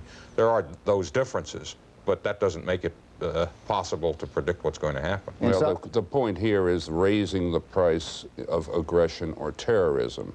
The situations are quite different other than in that respect. Is it fair to say, gentlemen, that you will both agree that we've now moved into some rather murky waters, the outcome of which we won't be able to test for a long time? I think that's correct. I hope that the administration has thought through what the actions and counteractions are likely to be after this. It is a watershed event, as you indicated. Mr. Brown, Mr. Schlesinger, thank you both for talking with us this morning. We'll be back in just a moment. The time now 16 minutes after the hour. Sandman Mattress Market knows if you owned a Sealy, you'd sleep better. Gotta get a Sealy. And with a Sealy mattress, you'd feel better. Mister, you gotta get a Sealy. So if you're like the millions of people who don't get a good night's rest, come to Sandman Mattress Market and save on every Sealy, including Posturepedic. Just the sale for your tired body. Today at Sandman Mattress Market. If you could select your own rates... Okay, lady, what'll it be? You choose the lowest. Yet people still pay higher rates for long distance when U.S. Telecom can save them more than MCI and up to 40% more than AT&T. Anytime, anywhere, to any other state. With no fees or minimums, make your next call toll-free to U.S. Telecom. Pick the one on the right. 1-800-531-1986. U.S. Telecom, the right price. Let's compare Nashville radio stations. Fact, only WSM Radio 650 has airborne traffic reports with Richard Thomas. Fact, WSM has Nashville's largest and only 24-hour radio news team. Fact, WSM has the most complete morning show with the new Waking Crew. Funny men Al Winter and Mike Donegan are joined by Paul Randall Dickerson, Alan Archer, and Joe Fisher with news, weather, and sports. So what's Nashville's best radio station? Fact, WSM Radio 650. Check it out. Extra, extra, extra! Wonderful Waterbeds opens 2 new stores. Yes, Wonderful Waterbeds has opened 2 new stores, one in Clarksville and one in Bowling Green. The extra good news is Wonderful Waterbeds is celebrating with the lowest prices ever during this grand opening sale. For example, a bookcase bed with or without mirror, complete for only $189. And with any bed you choose, get 2-piece padded rails for only $8 and a mattress pad for only $5. You'll find extra savings at all 6 Wonderful Waterbeds locations during their grand opening sale. The success or failure of the attack on Libya depends in large measure on how it is viewed in the mind of Gaddafi and other Arab leaders. We're going to get a perspective on their possible reactions from Professor Fuad Ajami of Johns Hopkins University. He is a Middle East expert and a regular consultant to CBS News on Middle East affairs. And good morning to you. Good morning. When the dust settles, what do you think Gaddafi's first reaction will be to Well, this? look, I think this is the question that the world would like now to know. And I think probably this is what we can say at this time. Gaddafi will not change. I mean, the administration waited before this retaliation for Gaddafi to change his way. I mean, this is why the response to Gaddafi was so late in coming. Gaddafi will continue. I mean, this is a small-time terrorist, and he will continue in his ways. How much support does he have? We're hearing a lot of conflicting things this morning that perhaps he doesn't have the support of other Arab allies. This is a very isolated man, because take a look at his own predicament in the Arab world. The moderate Arab states, Saudi Arabia, Jordan, Egypt, and so on, are very, very suspicious of this man and very opposed to him and very frightened of him and very worried about him. Now, on the other hand, in the large parts of the Muslim world and the Arab world, where America is targeted and America is seen as the enemy, among the Iranians, among the Syrians, among the radical Lebanese, again, the position of Gaddafi is not a brilliant one. The Iranians don't trust him. The Syrians, who are very cool customers, who are engaged in terrorism in a very cold-blooded way, do not want to associate themselves with Gaddafi. Then why don't they come out and condemn him? Why don't they come out in support of the United States? What are they afraid of? Well, look, the Arab world is a very silent place. Much happens in the Arab world, and you don't want to associate yourself with a foreign power, with a hated foreign power. So our friends will be silent. Our enemies will make the usual noises. But I don't think that the American position in the Arab and Muslim world is any worse off today than it was before this attack. But when Gaddafi calls on other Arab leaders to join him in attacking American targets, if he then does not have that support, should we not be afraid? Well, Gaddafi is a fool in many ways. Go back to the summer of '82, Gaddafi offered the following advice to the Palestinians. He said, you must not pull out of Beirut, you must prefer to commit suicide. I mean, Gaddafi's prescriptions for the Arab world is that the Arab world has to always be engaged in a constant fight with America and the West. And I think the moderate Arabs who know that their world is being threatened and their region is being threatened, they have pulled back from Gaddafi and they will listen to him with great indulgence, but they will not associate themselves with him. But will other groups involved in terrorism, will they read this sign from America? America's much tougher than we thought. They will react in a way that we hadn't anticipated. Well, I guess so. I mean, the platform of President Reagan was the fact that he will be tough on terrorism, that he will not allow Gaddafi, if you will, to make a Carter out of him. So that, in effect, the reading now of Mr. Reagan is that Mr. Reagan was cornered. But I think this large world of shadowy terrorism out there, the Iranian sources of terror, the Lebanese sources of terror, the Palestinian sources of terror, and so on, will not dry up simply because we took Gaddafi on. We took on the easiest culprit in this world of terror. Did we take on the wrong culprit? No, we took on the right culprit, but we took him on for this particular deed. But if we had any illusion that by taking on Gaddafi, we have simply wiped out this large world of terrorism in the Arab and Muslim world, I think we are foolish, and I don't think the administration now claims this for itself. But then where should it move next? Well, I don't think we can move next. We have to wait and see what the fallout of this particular deed is. We have to wait to see whether Gaddafi himself, despite the outward madness, will become a slightly more reasonable character, which is unlikely. Unlikely. What do you think the Arab states that will not come out and publicly condemn this, what do you think they'll be telling this administration? Well, the Arab states like Egypt and like Saudi Arabia will not say anything in public. In private? In private, I think they will say that you have to persevere and you have to be cool about it, and you have to expect that Gaddafi will not take this as somehow like that he must never engage in this. I mean, they have no illusions about him and they know him very well. But privately, you think perhaps they'll applaud this? Privately, they would be much more supportive than they are in public, yes. Fouad Ajami, thank you very much for joining us this morning. And we will be back in just a few minutes. Now exactly 22 minutes after the hour.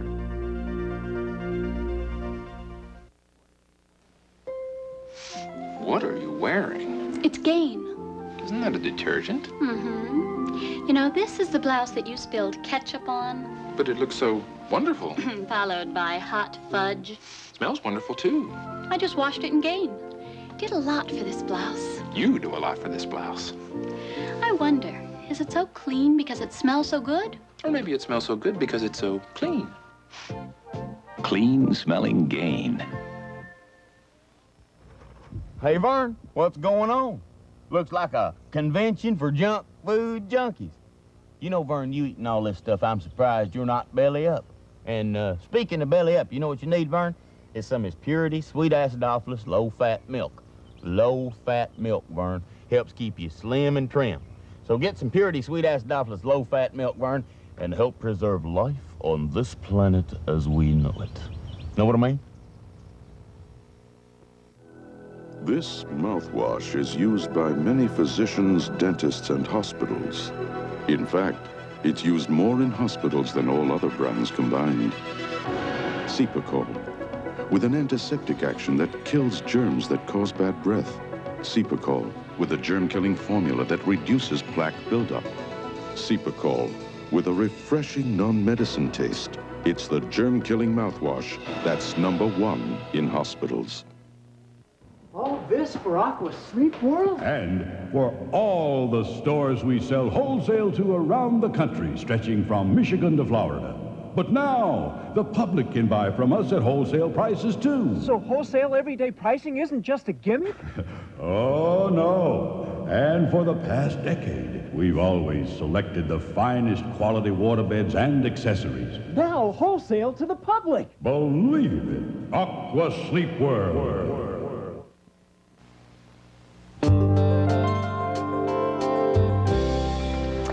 Well, in our next half hour, we'll find out just what we know about Gaddafi and the terror network from terrorism expert Claire Sterling. And we'll find out how the American people are reacting to the bombing raid on Libya by going around the country and asking people whether they think the president did the right thing. I think a lot of people are already raising questions about whether he went far enough, whether he should have done it at all. Certainly it is that kind of watershed event which is going to affect American policy. And not only American policy in the Middle East, it's going to affect how we deal with our allies in terms of this great terrorism problem. We're also going to look at that when we talk to former Secretary of State Alexander Haig about what the allies think of all of this and where it is going to take us as this special edition of the CBS Morning News continues.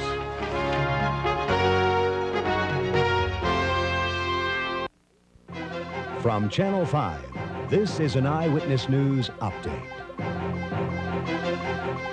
Good morning, everyone. I'm Les Heinz. You may need a jacket today. It looks like we're in the store for some cooler weather. Checking the Nashville area forecast, we can expect partly cloudy skies today with cooler temperatures, a high in the mid-50s. Tonight, considerable cloudiness with a low in the upper 30s, and on Wednesday, mostly sunny but cool with a high in the mid-50s.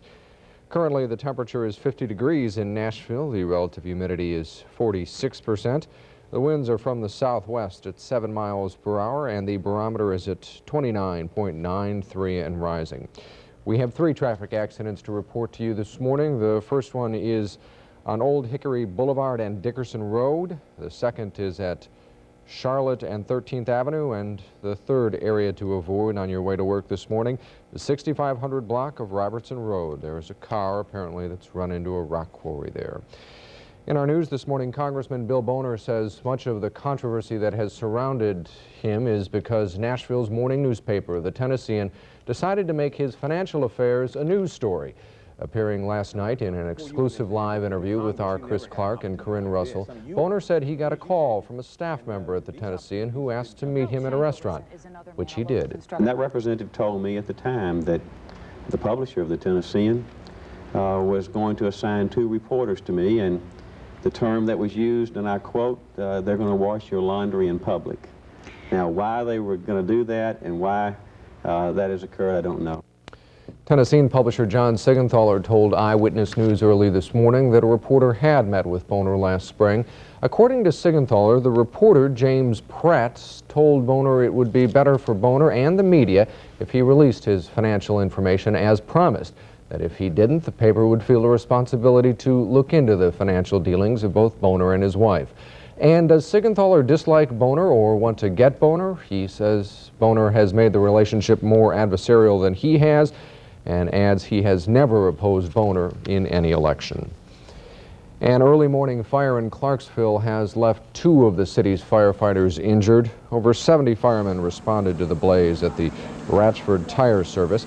The 2 firefighters injured were treated and released at a local hospital. The blaze broke out shortly before midnight, and it took fire officials nearly 3 hours to bring the fire under control. It has involved about 4 buildings, the Ratchford Tire Company. The owner of the company says his business was destroyed. Just total inventory and all our equipment that were in there. Do you have any idea what might have started the fire? No, I really didn't. Our smoke alarm went off and called me at home, and I came up and it was burning in the warehouse area. I have no idea. The city called in 45 off-duty firefighters to help extinguish the blaze. Fire officials say they hope to get into the building today to begin their investigation. No damage estimate or cause is available.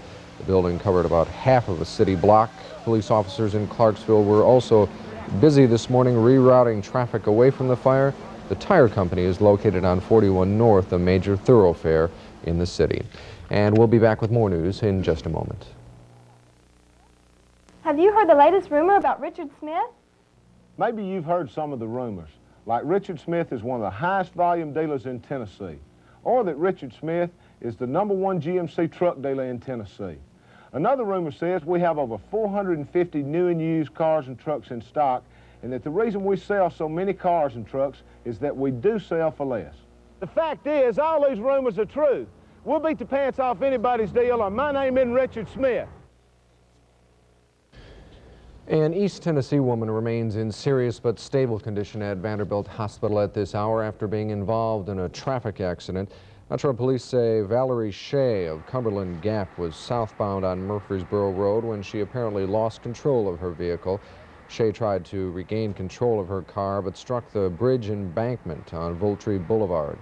Metro police say charges in connection with the accident are pending. The accident happened shortly before 4 a.m. Well, firefighters battling the fight against forest fires in the state appear to be winning. State forestry officials say the ban on outdoor burning and 11 arson arrests are dramatically helping the situation.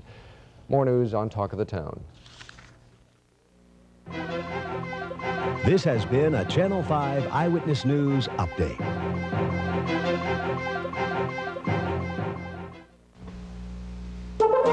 The CBS Morning News continues with Forrest Sawyer and Maria Shriver. Good morning again. In the half hour ahead, we of course are continuing our special coverage of the United States attack on Libya and what it all means. Former Secretary of State Alexander Haig is going to join us, and he'll look at the repercussions of the raid among our European allies and around the world, and how the allies respond, of course, will be critically important in the days and months ahead. Also this half hour, terrorism expert Claire Sterling will be joining us. She'll be talking about Colonel Gaddafi and his policies. But first, we want to get the very latest on Libya. Here's Faith Daniels. Faith? Maria, more than 13 hours after American airstrikes in Libya, there is still no sign of a missing U.S. bomber. Still no word on the fate of its crew. A massive search, though, is underway in the Mediterranean.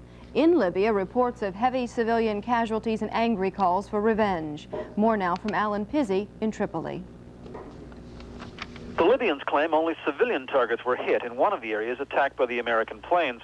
At least 3 houses were smashed beyond repair and about a dozen others damaged near the French embassy, the only target area foreign journalists were taken to today. Angry local residents told journalists Libya would avenge what one man called a barbaric deed by the mad cowboy Reagan. Another held up a dead pigeon and asked, "Is this a Libyan soldier?" Several foreigners, including a Greek and 2 Italians living in the area, maintained there were no military targets there. The Libyans failed to produce wreckage they claimed to have from a downed American plane, however. The attack is being touted here as another example of mad imperialism by the U.S., and on available evidence this morning, it has brought Libyan leader Muammar Gaddafi even more support for a campaign of terrorism against American targets. Alan Pizzi, CBS News, Tripoli. The United States is taking threats of reprisal from Libya very seriously. American embassies and military bases worldwide are on full alert. 17 F-111s that took part in the raid returned safely this morning to American bases in Britain and in Spain. But again, there is still one American bomber unaccounted for. We spoke earlier to Vice President Bush, and Bush stressed that the American bombing was not an attack on the Arab world, but an attack with a specific purpose. This is not, we don't call this Arab terrorism. I'm just back from 4 countries in the Arab world, the Muslim world. They are the victims of terrorism of this nature from time to time. What we see is an isolated state, Libya, with a madman at its head who is sponsoring terrorism. And so we don't think he'll end as of now, but he knows now that he cannot do this with impunity. Last night, President Reagan vowed to strike Libyan targets again if Colonel Gaddafi refuses to alter his, quote, criminal behavior. Both Republicans and Democrats in Congress generally support the president on his action. Ike Pappas reports now from Capitol Hill. Congressional leaders were briefed on the planned attack by the president during a White House meeting, which included Defense Secretary Weinberger and Secretary of State Schultz, although some members of the congressional delegation thought that they should have been given more advance notice of the attack. In general, there was broad support for the president. I just believe that the president did what the American people would have wanted him to do, a proportionate response to an act of terrorism where there's no doubt about Libya's fingerprints being all over the disco bombing in West Germany. But Democratic Minority Leader Robert Byrd disagreed with the presidential decision, arguing that tougher economic sanctions would have been more effective against Gaddafi. If we could ratchet down the pressure on him and through his economy, then perhaps his own people would more and more come to see that there ought to be a change. More questions may be raised later today about whether Congress should have been given more time to react, as called for in the War Powers Act. But the Majority Leader Dole pointed out that the congressional leaders at the White House briefing were asked whether any of them wanted to call off the attack, and not one of them did. Ike Pappas, CBS News, Capitol Hill. More on the attack on Libya in a moment. For now, though, here's Steve Baskerville with the weather. Steve? Thank you, Faith. Hello, everybody. You know, the weekend ended with a big winter-like storm, and it is still hanging around, but the snowfall will not be that great, but the snow will be flying around places like the Twin Cities and Champaign and Chicago, Illinois, and maybe around Green Bay. Very little accumulation, if any, but a nuisance all day long because it could be blowing and there could be some icy roads as well, so watch out for the winds and all of the winter-like conditions. In the Deep South, clouds will exist, but Florida will be rain-free, about 84 degrees in Miami. West of the Rockies, you're going to have some clouds and showers from Washington State through Oregon and Northern California, but really not a big deal at all. That's a look at the national picture. Here's a look at the weather in your hometown. The weather forecast for the Nashville area today, partly cloudy and cooler with a high in the mid-50s. Tonight, considerable cloudiness with a low in the upper 30s. And Wednesday, mostly sunny but cool with a high in the mid-50s. That big snow should be out of our way in the next couple of days or so, and I'll see you with more weather tomorrow. Here's Maria. Thank you very much, Steve. Our coverage of the American attack on Libyan targets continues with Arab reaction to the overnight retaliation raid. Our guest in Washington is Clovis Maxud. He is Chief Representative to the United Nations for the Arab League. And good morning to you. Good morning. What reaction do you have from the League of Arab States? I think the Arab world at this moment is deeply disappointed and disillusioned in the attack. Many of us are outraged. I think that this is going to call for a deep reassessment of Arab-American relations. There have been Arab efforts at mediating this unfortunate relations between Libya and the United States. They have failed. We did expect that the United States would try and exhaust all the diplomatic and international institutions levels like the International Court of Justice and the United Nations Security Council. Well, the United States maintains that it did that. Earlier on this broadcast, Vice President George Bush said that Gaddafi, Libya, was an isolated Arab state. Is that accurate? Well, maybe the ideological dispositions of Libya are not shared by the Arab world, but in case when the national security of one Arab state is attacked, then the whole perception of the Arabs is that the national security of all the Arabs, everybody becomes vulnerable, and so we transcend the ideological disputes and conflicts that we have in order to rally into a sense of an Arab consensus. So you see this as an attack on the Arab world specifically, and not, we are also hearing that some Arab states privately may applaud this by the United States. You don't agree with that then, I take it? Well, I think that this notion of Arab states applauding secretly is, if I may say so, is a surreptitious racist attack on the Arabs. Whenever we have an attack on an Arab state, we do genuinely rally. This does not mean that we gloss over the differences amongst us, but the differences become subordinate to the need for national unity. Clovis Maxud, thank you very much for joining us this morning from Washington. And we will be back in just a few minutes. This portion of the CBS Morning News is sponsored by Post Fruit and Fiber, the high-fiber cereal that tastes so good you forget the fiber. Breakfast in a tropical paradise. Great idea. Call it native brilliance. Brilliance? But you forget the name of your favorite cereal. With all this tropical fruit, it's fruit and... Yeah? Post Fruit and Fiber Tropical Fruit. Tastes so good you forget the fiber. Now 20% more fiber with sunny pineapple, crunchy banana chips, and coconut. So all you remember is... It's fruit and tropical fruit. Lost in paradise. Post Fruit and Fiber cereal. Tastes so good you forget the fiber. Tonight, make dinner special. Serve something exciting, something delighting, something to make it special. Stovetop tonight. Breadcrumbs all spiced, vegetables diced. Stovetop with dinner, always a winner. Stovetop's delicious with all your dishes. They'll love it each and every bite. Make dinner time more special. Stovetop tonight. Stovetop stuffing.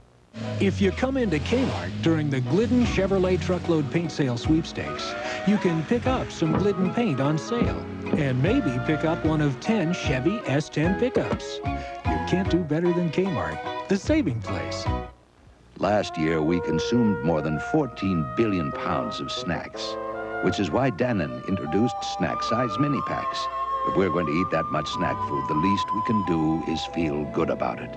Snack-size Dannon mini packs. I've tried a million different soaps, and they've left my face very, very dry. After 7 days with Dove, my face feels incredibly soft. We asked women across America to give up their ordinary soap and take the Dove 7-day test. Dove is a lot better for my face than soap. It makes my skin feel young, soft, and silky. Dove is 1/4 moisturizing cream. It doesn't dry your face like soap. After 7 days with Dove, my skin feels softer. It's like there's more moisture in it. Dove is better than soap. You can feel it in your skin. We are continuing our coverage of the U.S. attack on Libya. Now, a look at the reaction from our allies. Our guest is uniquely positioned to see the European view as well as the White House view. He is General Alexander Haig. Served as Secretary of State during the first year and a half of the Reagan administration, and during the mid-1970s, he was the supreme Allied commander of NATO forces. General Haig joins us from our Chicago bureau. Good morning, sir. Good morning, Forrest. General Haig, if we could, let's begin with your overview of all of this. You know what the goal of the Reagan administration is. Do you think that this is going to move them in the right direction? Yes, I do, and I think it's somewhat overdue. On the other hand, it's characteristic of democratic action in which our tolerance level is very, very high, but once it's ultimately exceeded, then we react, and I think this is overdue, it's welcomed, and it was very professionally done. Does it put us in the position where, when there is another terrorist incident that is linked to Libya, we must necessarily respond with force, and then again with force whenever there is such an incident? Well, I don't think that pattern is necessarily the best one, but I do think that Mr. Gaddafi's now on notice, and if he continues on with the plans that have been underway for many, many years, that we're going to have to take even more vigorous action against him. What kind of vigorous action do you mean? Striking a little harder and then a little harder again? Well, I think on every occasion that he inflicts or undertakes a violation of international law, that we are going to have to take a stronger reaction. But these things cannot be predetermined, and each case has to be considered very, very carefully. Well, you say that Mr. Gaddafi is on notice. I wonder if, in a fashion, it does not also put the European allies on notice that unless there are stronger political and economic sanctions issuing from them, then the United States is in this posture of having to strike militarily. Well, there's no question about that either, Forrest. You know, we cannot be driven by the lowest common denominator of the European consensus. And it's a smorgasbord over there, dependent on the threat that they feel from Gaddafi and the amount of economic involvement they have with him. And that varies. I think the fact that Great Britain stood tall with us, clearly recalling the support President Reagan gave them during the Falklands, is a very promising thing and a very constructive thing. Do you think, as some people are suggesting, that the allies, such as France and West Germany and Italy, are operating from their own economic self-interest, that is, that they have strong ties with Libya economically, or that they genuinely disagree with our approach to solving terrorism? Well, all of those things. They have always had a great deal of reluctance to involve the use of force, except in a local police-keeping way, and they're really quite tough. But I think they have some question as to whether this will stamp out terrorism. I do too. But that's not the issue. The issue is whether or not we are going to conduct ourselves like a helpless giant around the world and accept these affronts to the security of our citizens without taking action. And clearly the President waited very, very patiently. Some might say too patiently. But now he has acted, and he's acted very effectively, and he may indeed have to act again. Do you have any reason to believe that the Allies are going to change their posture and that there will be forthcoming stronger economic and political sanctions? Well, I think there'll be incentives for them now to try to anticipate the next terrorist affront and to put together a more collective and effective group of economic and diplomatic sanctions. But I think this situation is passed beyond that. especially when we have hard evidence of potential attacks against 30 American installations and the recent murder of American soldiers and the wounding of over 200 innocent non-combatants in West Berlin. Well, when you say it's passed beyond that, do you mean that you see now that the military action should be the preferred option?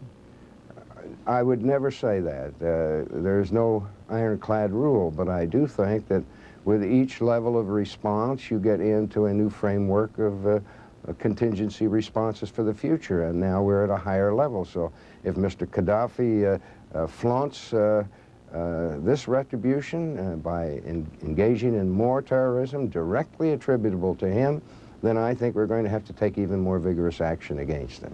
Former Secretary of State General Alexander Haig. Thank you, sir. Thank you.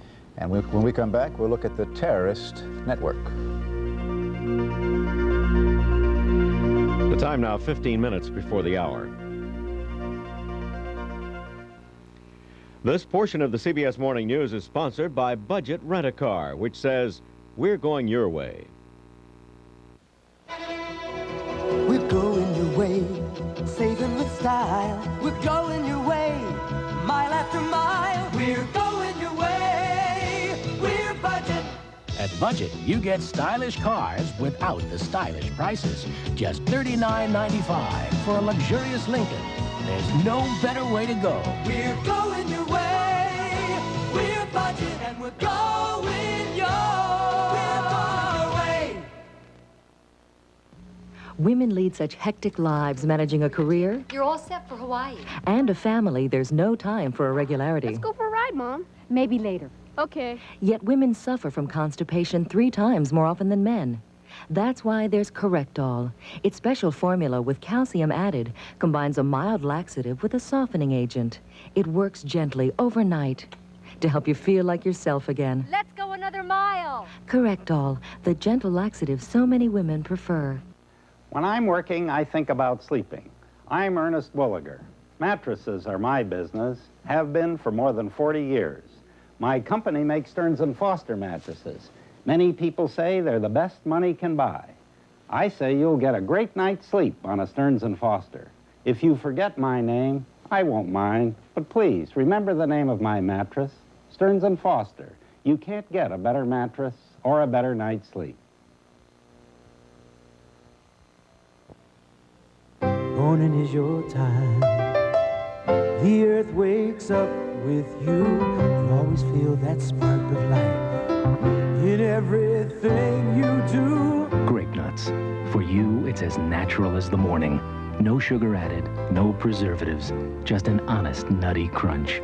Post Grape Nuts cereal. You know when you've got it good. Yes, you know when you've got it good.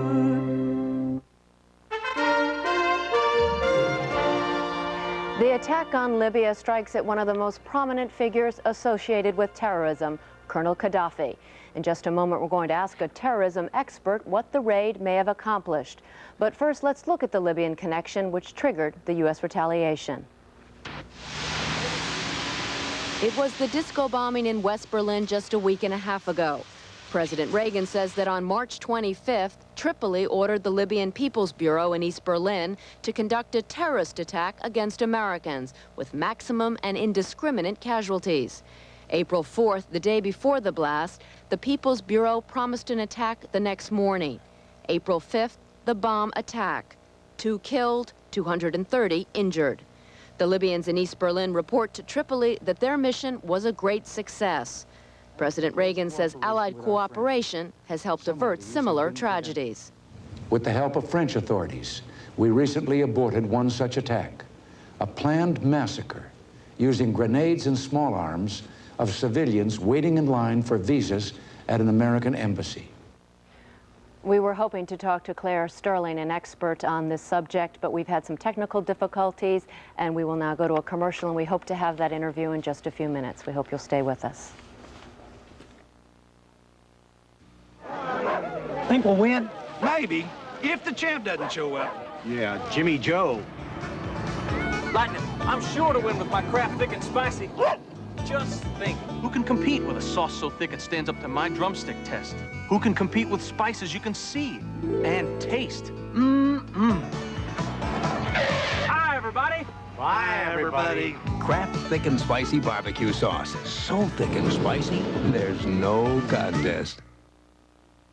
Last year, we consumed more than 14 billion pounds of snacks, which is why Dannon introduced snack-size mini packs. If we're going to eat that much snack food, the least we can do is feel good about it. Snack-size Dannon mini packs. We asked 1,000 doctors if stranded on an island, which would they want? Tylenol, extra strength Tylenol, Advil, or Bayer? More doctors chose Bayer, nearly 2 to 1 over extra strength Tylenol. Bayer, the wonder drug that works wonders. From Pella Windows and Doors, the sunrise bow window. The magical window nook. The bubble bath skylight. The Sunday paper sunroom. Pella makes your home a better place to live, and we'll show you how. Come and get your free idea book only at your Pella Window store. We're listed in your telephone directory. Does uric acid work fast enough? It seems to take forever. Does uric acid last long enough? No, I've got to take it again. Maybe uric acid isn't strong enough. Try double-strength Mylanta 2. Mylanta 2 has nearly double the antacid medicine, nearly double the anti-gas medicine, nearly double the acid-neutralizing power of any leading brand. That's real relief, with the double strength difference. Double strength, that's my kind of difference. Mylanta 2.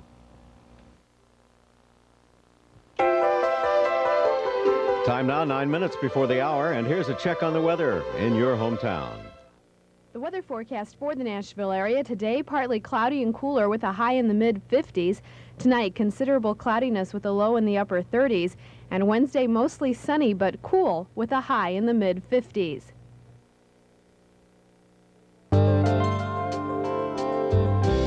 We were hoping to have a conversation with terrorism expert Claire Sterling, who has been on this broadcast before, but because of technical difficulties in Rome, we could not bring that interview to you, so we apologize for that. This, of course, has been a special edition of the CBS Morning News. All morning long, we've been talking to people who were secretaries, former secretaries of defense. We've been talking with Vice President George Bush. We've had a look with our allies, trying to learn what this attack on Libya has meant. Certainly, we have seen this, that the game has changed very radically right now.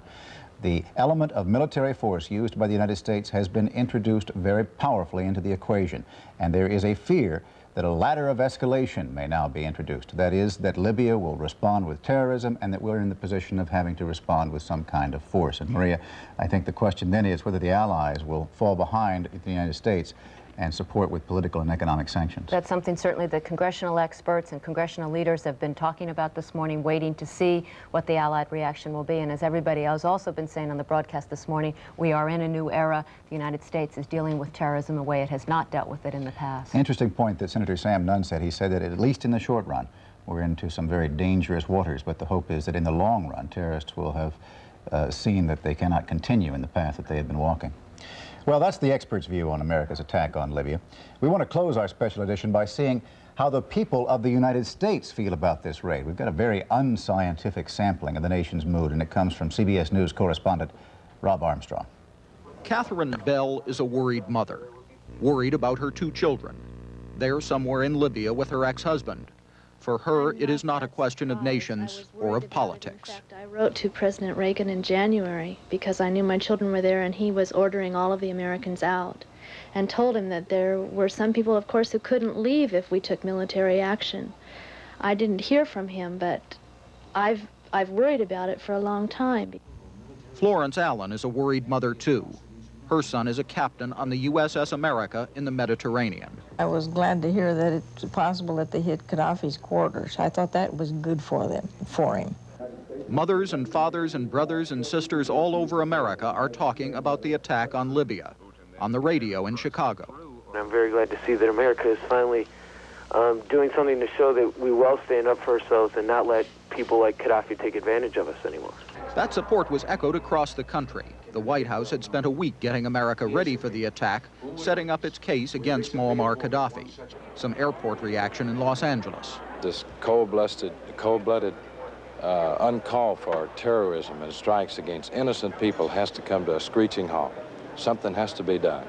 In New York, emotions ran high. You're not dealing with an intelligent man. Yeah, but it doesn't mean that you have to be stupid to behave just like him. If he kills one, you don't have to kill two to prove your point. But how do we stop him from killing more? And Gaddafi's threats to harm Americans are being taken very seriously. Gaddafi's awfully crazy. I don't know what this may precipitate. And while Americans ponder and debate what has happened and what may happen, for Catherine Bell, it all comes down to the children. My children are Americans, and I hate to see them endangered, but there are also a lot of little Libyan children, too. And I know. Rob Armstrong, CBS News, New York. Wide sampling. We now want to go to David Martin, who is a Pentagon correspondent. He is standing by live. David, can you give us any late information on the one bomber that is listed as missing in action? Is there any new news regarding that? Yes, I can. A well-informed source here at the Pentagon says it is now believed that plane was hit by Libyan anti-aircraft fire as it was making its run on its target in and around Tripoli. They apparently received a radio transmission from the pilot indicating that he had taken some sort of hit from ground fire. It is not known whether the pilots managed to eject after taking that hit. The F-111 has a capsule ejection system in which the entire cockpit jettisons when the pilots try to punch out of the plane. It is not known if they succeeded in getting out, but it is now fairly certain that it was shot down by Libyan anti-aircraft fire. That means, David, that they must have some idea, at least the general area where they ought to search to see if the two-man crew is still alive. Is that right? That's right, both over Libyan territory and in the water off the coast of Tripoli. And there is a search and rescue mission going on right now, but the people here say that with each passing hour, the prospects of recovering those pilots becomes less and less likely. David, what is the feeling there this morning? Are people saying that the mission was a success despite this late information about the bomber? Yes, they are, but they're also very worried about the perception of civilian casualties, which is starting to come out of Tripoli. And they realize that this is inevitable when you launch an attack basically on downtown Tripoli. Well, that means then that perhaps that kind of collateral area that we've been hearing about was wider than they originally thought? I think that is the major concern right now beyond the fate of the two pilots. How much damage there was to civilian targets, collateral damage as the term goes, and whether that in the end will turn public opinion against this action. David Martin, Pentagon correspondent, thanks very much for bringing us up to date on that. And CBS News will bring you more information on this Libyan story, of course, tonight on the CBS Evening News with Dan Rather, and we will bring you up to date, of course, on other developments as they occur overnight on the CBS Morning News. As you can see, the story is, of course, still developing. What the fate of that F-111 fighter bomber may have been is very much in question, so we will pursue that. And as we see what the reaction of the Allies, what the Arab world is to this attack on Libya, I think we will begin to see a little more of the pattern of the future in the United States dealings with terrorism. Well, we have a busy day tomorrow. We will continue to follow what is going on in Libya and in Europe and in Washington concerning this story. But we'll have some other things as well. We will. We'll be having a conversation with Barbara Morgan. She's been chosen to be the first teacher in space once the shuttle flights resume, and that will be tomorrow. And tomorrow, we're going to find out how a family can drive itself into very serious debt without even realizing it's going there. And we're going to learn the best ways to get out of debt if you've already gotten yourself there. And something a little bit lighter? Yeah, and we'll be talking with Harvey Korman from the old Carol Burnett Show, a very funny and talented man. All of that tomorrow, but we reiterate you can get late-minute information on the CBS Evening News this evening with Dan Rather. We thank you for joining us, and we'll see you tomorrow. Bye-bye. More trusted in two separate independent polls. That's Dan Rather, weeknights on the CBS Evening News. We keep America on top of the world. The word on the street is West 57. A new season with all new stories returns April 30th to CBS. The word on the street is don't miss it.